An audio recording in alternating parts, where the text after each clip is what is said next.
सबसे पहले मैं शुक्रगुजार हूँ आप तमाम मीडिया के दोस्तों का जो यहाँ तशरीफ़ लाए हैं और हमारे मेज़बान भी हैं और इस शहर के खिदमतगार भी हैं। नसरुल्लाह रंधावा साहब अमीर जमात इस्लामी इस्लामाबाद और शाहिद शमसी साहब हमारे दरमियान मौजूद हैं और आप जानते हैं कि किसी तारुफ के मोहताज नहीं हैं। हमारे दीगर साथी भी मौजूद हैं। मैं सबसे पहले इस्लामाबाद के तमाम दोस्तों का और शहरियों का शुक्रिया अदा करना चाहता हूँ कि कल शदीद तरीन गर्मी में बहुत ज़बरदस्त किस्म का एहतजाज यहाँ इस्लामाबाद में हुआ। बड़ी तादाद में लोग शरीक हुए और कराची जिसके मैंडेट पे शब खून मारा गया और वहाँ बदतरीन धांधली करके इलेक्शन का अगवा किया गया और एक कब्ज़ा मेयर वहाँ मुंतखब करवा दिया गया ज़बरदस्ती, उस पर ज़बरदस्त एहतजाज इस्लामाबाद में हुआ है। और ये इस बात की नवीद है कि अहले कराची की पुष्ट पर अब पूरा मुल्क खड़ा हो रहा है और ये वक्त की ज़रूरत भी है, इसलिए कि कराची शहर महज एक शहर नहीं है बल्कि पूरे पाकिस्तान की नुमाइंदगी ये शहर करता है। और इस शहर की जैसी भी मईशत है, बदतरीन हालात में भी, करप्शन में भी, लूटमार के बावजूद इस वक्त भी कराची पाकिस्तान का माशी हब है। टैक्स में भी सबसे ज़्यादा है, रेवेन्यू भी जनरेट करता है और कराची पोर्ट सिटी है। इसकी अहमियत का कोई इनकार नहीं कर सकता। और जमात इस्लामी पाकिस्तान मोहतरम अमीर जमात इस्लामी सिराजुल हक साहब का भी मैं शुक्रगुजार हूँ कि उन्होंने कराची के इलेक्शन को महज एक इलेक्शन की धांधली नहीं बल्कि पूरे पाकिस्तान का मसला बनाया है। और ये हकीकत पर मबनी बात है कि अगर कराची जैसे शहर में बिल्कुल खुलेआम इस तरह से धांधली की जाएगी और इंसानों को लापता करके, अगवा करके या खरीदो फरोख्त करके जो भी तरीका इख्तियार किया, उन्हें वहाँ इलेक्शन के प्रोसेस में आने से ही रोक दिया जाएगा, तो आप सोच सकते हैं कि फिर मुल्क भर में इलेक्शन क्या होगा। कराची के मेयर का इलेक्शन जाहिर है कि एक झलक है, एक ट्रेलर है उस पूरी फिल्म का कि जो पाकिस्तान में चलने वाली है। तो अगर आज इसके आगे बंद नहीं बांधा गया, आज कराची के लोगों के मैंडेट का तहफ़्फ़ुज़ नहीं किया गया, तो फिर पूरे पाकिस्तान में यही सब कुछ होगा। इसलिए कल इलेक्शन कमीशन के दफ्तर के करीब एक बहुत बड़ा एहतजाज इस बात की अलामत है कि अब ये तहरीक पूरे मुल्क में इंशाअल्लाह फैलेगी और सब सवाल करेंगे कि ये मैंडेट पे डाका कैसे पड़ा है, ये कराची शहर पर क्यों इस तरह कब्जा किया गया है। पीपल्स पार्टी जिसका मैंडेट ही नहीं है कराची में, जिसके वोटों की तादाद जो कुल डाले गए वोटों का यूँ समझ ले कि 20% भी नहीं बनती, और जमात इस्लामी जो सबसे ज़्यादा उसने वोट लिए, सबसे ज़्यादा सीटें ली, सबसे ज़्यादा वार्ड उसने जीते, मुंतखब नुमाइंदे भी सबसे ज़्यादा हैं, उस जमात इस्लामी को और फिर उसके साथ जब पाकिस्तान तहरीक इंसाफ ने अलाइंस किया तो फिर जो कौंसिल थी उसके वहाँ भी नुमाइंदगी हमारी बढ़ गई। तो वो कोई ऐसा इलेक्शन नहीं था कि जिसमें लोगों को बाहर से आकर वोट डालने थे, बल्कि वो नंबर्स तयशुदा थे। 193 थे और उसके मुकाबले में 173 थे। एक सीट का मसला कोर्ट में था, लिहाजा वो विदहेल्ड हो गया था रिजल्ट। तो 192 हमारे थे, 173 पीडीएम के थे, यानी पीपल्स पार्टी जमा नून लीग जमा जेयूआई। लेकिन 31 बंदों को आने से रोका गया। अब जिस वजह से भी रोका गया, उनको खरीदा गया तो हॉर्स ट्रेडिंग में आता है, वो भी खिलाफ ज़ाब्ता, खिलाफ कानून, खिलाफ आइन, जमहूरियत पे शबकून है। और अगर उन्हें लापता किया, उनको जबरन रोका गया, तो ये और बदतरीन बात है। लिहाजा ये काम इलेक्शन कमीशन का था। हमने उनको खतूत लिखे और उन्होंने उसके जवाब में अब जाकर चंद खत उनके मिले हैं जिसमें एक सिर्फ काम किया था। उन्होंने इलेक्शन कमीशन के एक डायरेक्टर साहब ने चीफ सेक्रेटरी को लिखा था कि सबकी हाजिरी को यकीनी बनाया जाए। जाहिर है कि चीफ सेक्रेटरी ने यह काम नहीं किया, लेकिन इलेक्शन कमीशन ने उस पर एक्शन नहीं लिया बल्कि इलेक्शन के प्रोसेस को आगे बढ़ा दिया। हमने अंडर प्रोटेस्ट हिस्सा लिया और मैंने उस नतीजे पर अपने हाथ से लिखा था कि ये एब्सेंस ऑफ 31 मेंबर्स, ये जो मौजूद है, इसकी मौजूदगी में ये रिजल्ट जाहिर है कि अंडर प्रोटेस्ट रिजल्ट है। यही वजह है कि सिंध हाई कोर्ट में जो केस मौजूद है वो तरमीम इन्होंने गलत तरीके से जो की है, इंशाअल्लाह ताला वो इतना वाज़ेह और ऑब्वियस केस है कि उसमें ये कानून कलदम होगा और जो इन्होंने अपनी पसंद के मेयर बनाए जाहिर है उनको जाना पड़ेगा। इसी तरह से 31 इंसानों का ना आना, ये जमहूरियत के ऊपर जो नाम पर जो तमाशा हुआ है, इसको भी हम चैलेंज करने जा रहे हैं। हमने इलेक्शन कमीशन में अपनी पिटीशन जमा करा दी है। अब अगर उन्होंने इस पर रिस्पॉन्स नहीं दिया तो हम हाई कोर्ट में जाएंगे और हमारे पास सारे ऑप्शन खुले हुए हैं और इंशाअल्लाह ताला हम इस कब्जे को बरकरार नहीं रखने देंगे। और अमीर जमात मोहतरम ने जो बिल्कुल ठीक बात कही कि ये मेयर पीपल्स पार्टी के लिए गले का कांटा बनेगा, ना निगल सकेंगे ना उगल सकेंगे और बिल आखिर इनको शिकस्त खानी पड़ेगी। इनको जो है वो अवाम के आगे सरेंडर करना पड़ेगा, इसलिए कि इनके मुकाबले में अब वो लोग नहीं है जिनकी ये बोली लगा लेते हैं, जिनको जो करप्शन के पैसों से खरीद लेते हैं। उनके मुकाबले में जमात इस्लामी है और जमात इस्लामी अपने मैंडेट का तहफ़्फ़ुज़ करना जानती है। और ये मैंडेट सिर्फ जमात इस्लामी का नहीं है, कराची के 3.5 करोड़ आवाम का मैंडेट है। आप ये देखें 15 साल से पीपल्स पार्टी की हुकूमत लगातार है, इसके अलावा भी वो हुकूमत करते रहे। इस लगातार 15 साल की हुकूमत में ना कराची का कोई एक बड़ा मंसूबा पानी का बना, ना सीवरेज का बना, ना मास ट्रांजिट का काम हुआ, ना सर्कुलर रेलवे बनी, ना जो है वो सड़कों का प्रॉपर काम हुआ।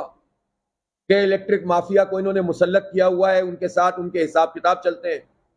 कोई एक चीज बताएं जो अहले कराची को जिससे फायदा हुआ हो। तालीम का निजाम तबाह कर दिया, बर्बाद कर दिया। मैं तो अपील करता हूं और दावत भी देता हूं इस्लामाबाद के तमाम सहाफियों को, तमाम मीडिया के दोस्तों को, दानिश्वर हजरात को कि वो आएँ और कराची का विजिट करें, उसकी गली कूचों में जाएं और देखें इस पार्टी ने इस शहर का क्या हाल कर दिया अपने इत्यादियों के साथ मिल मिलकर।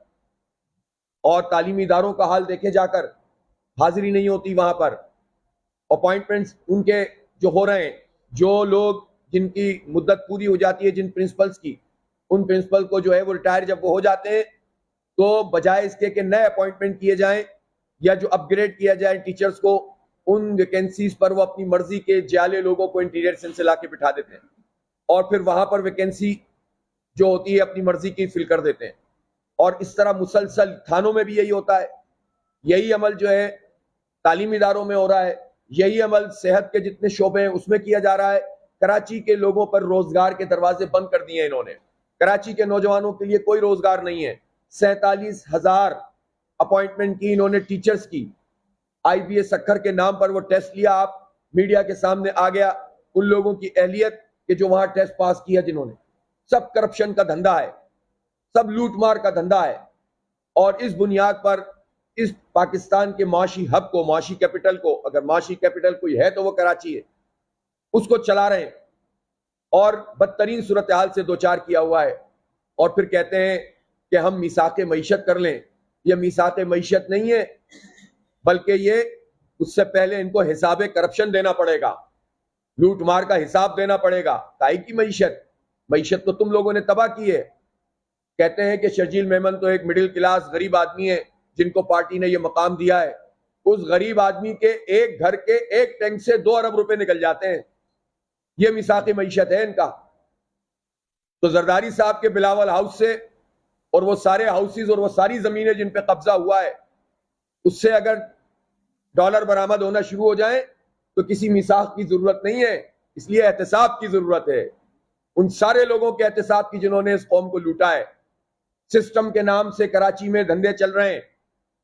जो डेवलपर और बिल्डर्स होते हैं उनकी जमीनों पे कब्जा कर लेते हैं, घरों पे कब्जा कर लेते हैं, गरीब लोगों को बेचारों को हाँक कर लाते हैं, उनको जमीनों पे लाके बिठा देते हैं, उनके नाम पर कब्जा करते हैं और फिर उनको वहां से हटाकर तो ये पहले पैसे पकड़ते हैं या फिर अपना कोई पसंदीदा बिल्डर खड़ा कर देते हैं। कोई पूछने वाला नहीं है। किसी अदालत से इंसाफ नहीं मिलता लोगों को। अगर कहीं पर जाकर डील होती है तो वो बिलावल हाउस होता है या वजीर आला हाउस होता है। अगर मैं गलत कह रहा हूं तो उठाएं उन लोगों को जो डोम की नेटवर्क और RI नेटवर्क चला रहे हैं। ये एडवर्टीजमेंट के नाम पर, ये जो पिछले साल तो एडमिनिस्ट्रेटर यही मुर्तजा वहाब थे ना। करोड़ों रुपए का धंधा हुआ है सिर्फ एडवर्टीजमेंट पे नाम पर कराची में इनकी एडमिनिस्ट्रेटरशिप में। करें एहतसाब, पता चल जाएगा कौन कितना शरीफ और नेक है। तो सिर्फ चेहरा दिखाकर तो लोगों को बेवकूफ नहीं बनाया जा सकता। पूरा इस करप्शन की दलदल में इस पूरे सूबा सिंध को इन्होंने डाल के रखा हुआ है। कैसे मईशत बेहतर होगी हमारी?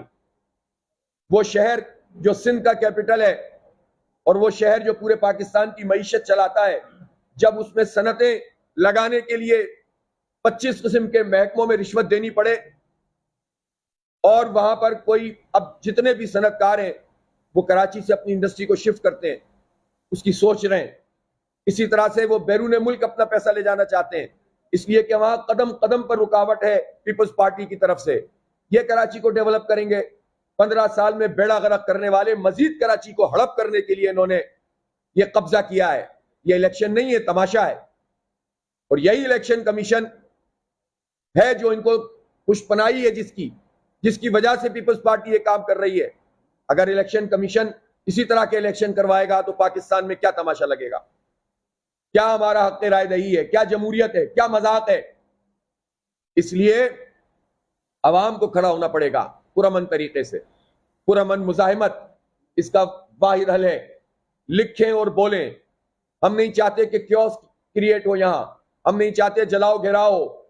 हम नहीं चाहते इसके नाम पर कोई अपने मजमूम मकासद पूरे करे, और हम नहीं चाहते कि तनसीबात के ऊपर हमले हों। लेकिन हम ये तो चाहते हैं कि अवाम अपने हक के लिए निकल कर खड़े हों। हम ये तो चाहते हैं कि लोग अपनी जिंदगी का सबूत दें और ये बताएं कि झूठ झूठ है, फ्रॉड फ्रॉड है और कब्जा कब्जा है। इसलिए पीपल्स पार्टी अपनी रविश बदलने के लिए तैयार नहीं है। अफसोस की बात है, वही पीपल्स पार्टी है 70 वाली रविश दोहरा रही है। अयूब खान के जमाने से मोहतरमा फातिमा जिन्ना को धांधली से हरवा दिया। उस वक्त के मास्टरमाइंड भी इन्हीं के बानी चेयरमैन थे, जो उस वक्त कन्वेंशनल लीग के सेक्रेटरी थे और अयूब खान को डैडी कहते थे। सन 70 का इलेक्शन हुआ और 71 में मुल्क टूट गया। उसके बेशुमार असबाब हैं। हम जानते हैं कि पाकिस्तान के इस टूटने में उस वक्त याह्या खान का बहुत बड़ा किरदार था, लेकिन दूसरा तीसरा किरदार था तो वो भुट्टो का और फिर मुजीब का था। और इन लोगों ने पहले असबाब पैदा करते हैं, महरूमियां पैदा करते हैं, लोगों को हक से महरूम करते हैं, फिर उसके बाद अपनी मर्जी का एजेंडा पूरा करते हैं। और जब इलेक्शन में सूरत हाल वाजे हो गई थी और मैंडेट भी सामने आ गया था और 160 से ज्यादा सीटें अवामी लीग जीत गई थी और 80 के करीब सीटें, 80-82 सीटें पीपल्स पार्टी की थी, तो मुल्क तो एक था। लेकिन इन जालिमों ने कभी मशरिकी पाकिस्तान को अपने मुल्क का हिस्सा नहीं समझा था और इनका माइंडसेट ये नहीं था और इन्होंने पहले ही तय कर रखा था। मैं पूछना चाहता हूं, इतनी बड़ी जमहूरी जमात, अपने आप को विफाक की अलामत कहने वाली पार्टी, इस विफाक की अलामत ने पाकिस्तान के आधे हिस्से में अपना एक कैंडिडेट भी नहीं खड़ा किया था। क्या यह तारीखी हकीकत नहीं है कि मशरिकी पाकिस्तान में पीपल्स पार्टी ने बंदा ही नहीं खड़ा किया था? और जब मैंडेट वहां आ गया, बजाय इसके कि डायलॉग का अमल होता, तो जब लोगों ने कहा कि हम ढाका में जाकर असेंबली का इजलास करते हैं, तो इन्होंने कहा जो ढाका जाएगा उसकी टांगे तोड़ दूंगा। ये बुजुर्ग मौजूद है, ये एक एक चीज के गवाह हैं, ये तो खुद वहां पर रह चुके हैं मशरिकी पाकिस्तान में, और ये जानते हैं कि किस तरह इन्होंने मैंडेट की तौहीन की, अवाम के मैंडेट। आप इख्तिलाफ कर सकते हैं, कंडक्ट से इख्तिलाफ कर सकते हैं, लेकिन यह तो नहीं होगा कि आप अपने मफादात के खातिर और अपने इख्तिदार की खातिर मुल्क तोड़ दें और मुल्क तोड़ने वाले लोगों में सर फहरिस्त होकर सामने आ जाए। बलोचिस्तान के लोगों का इन्होंने मैंडेट खाया। इन्होंने सन 77 में इलेक्शन करवाए और इस इलेक्शन में बदतरीन धांधली की और उसके खिलाफ फिर पूरे मुल्क में तहरीक चली और फिर मार्शल लॉ आ गया। क्या नतीजा निकला? क्या नतीजा निकला? मुल्क के लिए क्या हुआ? फिर कहां की जमहूरियत रह गई? फिर इसी तरह आप तमाशा देखें, हर सेनेट के इंतखाब पे खरीदो फरोख्त। 8 बंदे हैं केपी के, 8 थे 6 थे, और 2 सीटें ले ली सेनेट की। भाई ये फार्मूला और साइंस हमें बताएं ना, ये कौन सी जमहूरियत है जिसमें 8 बंदों पे 2 सेनेट की नशिस्तें मिलती हो जबकि 14 पे 1 आ रही थी? तो ये साइंस है मिसाक मईशत की। इनका मिसाक मईशत वो ब्रीफ केस होता है जिसको लेकर अपने वुज़रा को लेकर कभी बलोचिस्तान भेजते हैं, कभी केपी के भेजते हैं, और उस ब्रीफ केस के जरिए से, इस ब्रीफ केस के जरिए से पाकिस्तान की जमहूरियत को यरगबाल बनाते हैं। इस मिसाक मईशत की बात कर रहे हैं जरदारी साहब। तो तमाशा लगा रहता है। लोग कहते हैं फिर बड़े कामयाब सियासतदान हैं, इसलिए कि इन्होंने सियासत को करप्शन, लूटमार, बदउनवानी, फ्रॉड, धोखा, इसका नाम सियासत रखा है। सियासत तो एक बहुत मोतबर चीज है। सियासत तो आवाम से डायलॉग है। सियासत तो आवाम के मसाइल को उजागर करना और उसकी तदबीर करना है। सियासत तो वो काम है कि नबी पाक सल्लल्लाहु अलैहि वसल्लम ने फरमाया कि बनी इसराइल की सियासत बनी इसराइल के अंबिया करते थे। इसको इन्होंने करप्शन और लूट मार और गाली और नफरत और दुश्मनी और लोगों का हक मारना और कब्जा करना, इसका नाम सियासत रखा है। और इसमें जब ये इस फन में जब ये माहिर हो जाते हैं तो लोग कहने लगते हैं कि फिर आप इनसे समझौता क्यों नहीं कर लेते। हम कैसे समझौता कर सकते हैं इस बात से। हमने अल्हम्दुलिल्लाह इन्हीं हालात में, इसी बदतरीन निजाम में शहर कराची में लोगों को बेदार किया। पूरे मुल्क का सिनेरियो आप देखें और शहर कराची के हालात को देखते, हमने इन्हीं हालात में रहते हुए जमात इस्लामी कराची की सबसे बड़ी जमात बन गई है। सबसे ज्यादा वोट दिए लोगों ने, सबसे ज्यादा सीटें दी थी, इन्होंने छीनी है।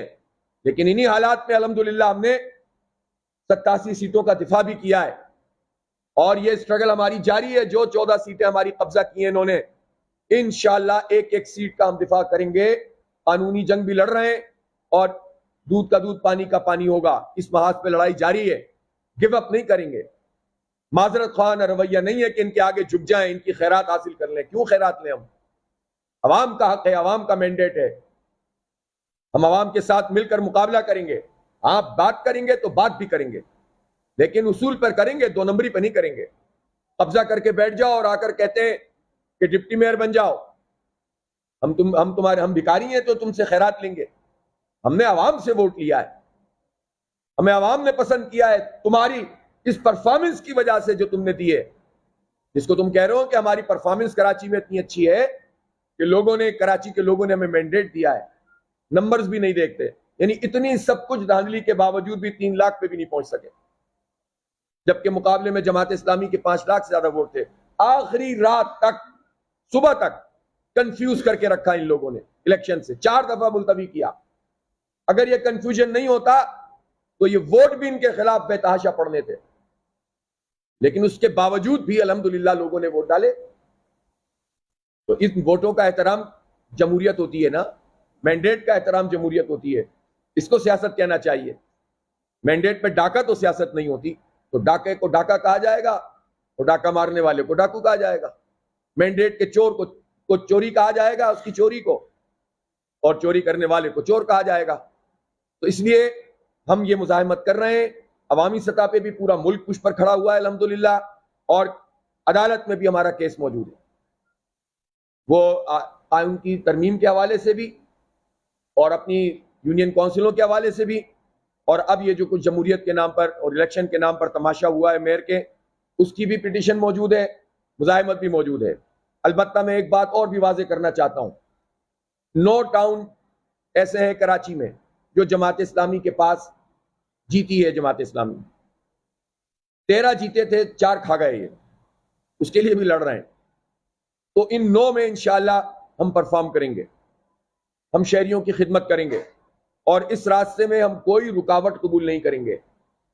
अगर ये कब्जा मेयर साहब या उनकी टीम इन टाउन्स में हमें हमारे हक से महरूम करेगी, हमारी 87 यूनियन कमेटियों में हमें हक से महरूम करेंगे और डेवलपमेंट के लिए पैसे नहीं देंगे, तो ये चैन से बैठ नहीं सकेंगे। तो तरीका यही है, शराफत के साथ ये हमें काम करने दें और हम परफॉर्म करेंगे इंशाअल्लाह ताला। और हम परफॉर्म ही करते आए हैं, नेमतुल्लाह खान साहब हो या अब्दुल सत्तार अफगानी हो। इसीलिए तो लोगों ने हमें मैंडेट दिया है। तो हम अपने इलाके, हम डेवलपमेंट के दुश्मन नहीं हो सकते कभी भी, लेकिन करप्शन के दुश्मन है। इन डेवलपमेंट के नाम पर 14 अरब रुपए खुद ऐलान किया मुर्तजा वहाब साहब ने जब वो एडमिनिस्ट्रेटर थे कि पैच वर्क पे इस्तेमाल हुए। कहाँ है वो 14 अरब रुपए? आते के साथ ही पहला काम ये किया है कि 1 अरब रुपए क्लिक से मजीद उन्होंने तेजी से फॉरवर्ड करवाए। और जालसाजी देखिए आप कि 15 तारीख को मेयर का इलेक्शन है, काउंसिल वजूद में आ चुकी है और 14 जून को इन्होंने बैक डेट में एडमिनिस्ट्रेटर के जरिए बजट पास करा दिया। यह है आपका मीसाक जमहूरियत और यह है आपका मीसाक मईशत। जालसाजी से पूरा निजाम चला रहे हैं, जाली किस्म का मैंडेट लेकर आए हुए और बन ऐसे रहे जैसे पता नहीं क्या कर देंगे पाकिस्तान को। इन्हीं लोगों के हाथ में ये पाकिस्तान 75 साल से है और बेड़ा गर्क करके रख दिया है। तो इन लोगों से कोई तवक्को नहीं है, अवाम बेदार हो, इनसे जान छुड़ाएं। आप सब लोगों का बहुत शुक्रिया कि आपने जमात इस्लामी के इस मौक़िफ़ को अहमियत दी है। मीडिया के दोस्तों ने हालात का दुरुस्त तज्ज़िया किया है, अगरचे कि इन्होंने इस महाज पे भी कराची के लोगों के टैक्स के पैसे को इस्तेमाल किया और 4.25 अरब रुपए तो सिर्फ इलेक्ट्रॉनिक मीडिया में लगाए हैं 5 महीने में, जून का हिसाब नहीं है इसमें शामिल। तो अब आप आ जाइए कि फिर उसके बाद जो अलग से कैश में दे रहे हैं वो अलग है। इसके बावजूद भी अल्हम्दुलिल्लाह बाज़ अमीर लोगों ने इनको बेनकाब कर दिया है। तो भाई ये हर जगह नहीं चलता पैसा, ये हमारे टैक्सों के पैसों को मजीद हड़प मत करो और गलत जगह इस्तेमाल ना करो। अवाम की डेवलपमेंट पे लगाओ तो ठीक है, लेकिन आप मीडिया खरीदने के लिए इस्तेमाल कर रहे हैं, यह खुद एक कभी अमल है और खुद मीडिया के दोस्तों को इसके ऊपर आवाज उठानी चाहिए। बहुत बहुत शुक्रिया।